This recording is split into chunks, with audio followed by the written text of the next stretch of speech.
Assalamualaikum warahmatullahi wabarakatuh. Kenalkan, saya Denik Wareza, NPM 254111142 dari kelas manajemen 25B. Di video ini saya akan mempresentasikan materi bersaing di pasar global. Pasar global adalah kondisi di mana perusahaan dapat menjual produk dan jasa ke berbagai negara tanpa batas geografis yang signifikan. Globalisasi dan perkembangan teknologi membuat pesaing bisnis menjadi semakin luas dan kompetitif. Tujuan saya mempresentasikan video ini yaitu untuk memahami konsep dasar global, mengetahui tantangan dan peluang pasar global, memahami strategi untuk memenangkan persaingan global. Di era digital saat ini, perusahaan tidak hanya bersaing dengan kompetitor lokal, tetapi juga dengan perusahaan dari berbagai negara. Oleh karena itu, kemampuan bersaing di pasar global menjadi sangat penting. Apa itu dasar pasar global? Pasar global adalah sistem perdagangan yang memungkinkan produk, jasa, modal, dan informasi bergerak secara lintas. Ciri-ciri dari pasar global yaitu persaingan internasional, kemajuan teknologi informasi, perdagangan lintas negara, dan konsumen yang semakin beragam. Pasar global membuka peluang bagi perusahaan untuk menjangkau pelanggan di seluruh dunia. Namun, hal ini juga berarti persaingan menjadi lebih erat. Peluang di pasar global. Peluang yang dapat dimanfaatkan di pasar global yaitu memperluas pangsa pasar, meningkatkan penjualan dan keuntungan, akses ke teknologi dan inovasi baru, kesempatan membangun merek internasional, dan diversifikasi risiko bisnis. Dengan memasuki pasar global, perusahaan dapat memperoleh pelanggan baru dan meningkatkan pendapatan. Selain itu, perusahaan juga dapat belajar dari inovasi yang berkembang di berbagai negara. Selanjutnya, tantangan di pasar global.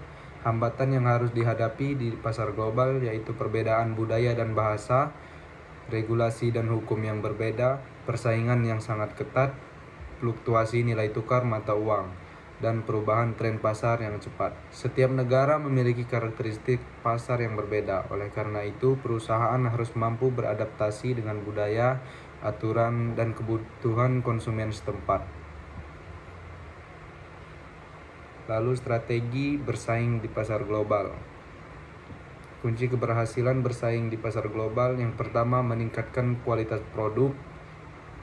Kedua, inovasi berkelanjutan, memanfaatkan teknologi digital, membangun citra merek yang kuat, dan memahami kebutuhan konsumen global. Perusahaan yang sukses di pasar global biasanya memiliki produk berkualitas, inovatif, dan mampu memanfaatkan teknologi untuk menjangkau pelanggan secara lebih luas. Contoh dari keberhasilan pasar global. Samsung berhasil bersaing secara global melalui inovasi teknologi dan kualitas produk. Toyota dikenal karena efisiensi produk dan standar kualitas yang tinggi. Gojek berhasil memperluas layanan digital dan menjadi salah satu perusahaan teknologi terkemuka di Asia Tenggara. Perusahaan-perusahaan tersebut mampu berkembang karena fokus pada inovasi, kualitas, dan pemahaman terhadap kebutuhan pelanggan. Terakhir, kesimpulan. Pasar global memberikan peluang besar bagi pertumbuhan bisnis. Persaingan global menuntut kualitas, inovasi, dan adaptasi. Teknologi digital menjadi alat penting untuk meningkatkan persaingan. Perusahaan yang mampu memahami pasar internasional memiliki peluang lebih besar untuk sukses. Bersaing di pasar global bukan hanya tentang menjual produk ke luar negeri, tetapi juga tentang kemampuan beradaptasi, berinovasi, dan memberikan nilai terbaik kepada pelanggan di seluruh dunia. Terima kasih atas perhatiannya. Semoga materi ini dapat menambah pemahaman tentang pentingnya bersaing di pasar global. Saya Denik Wareza. Saya akhiri. Wassalamualaikum warahmatullahi wabarakatuh.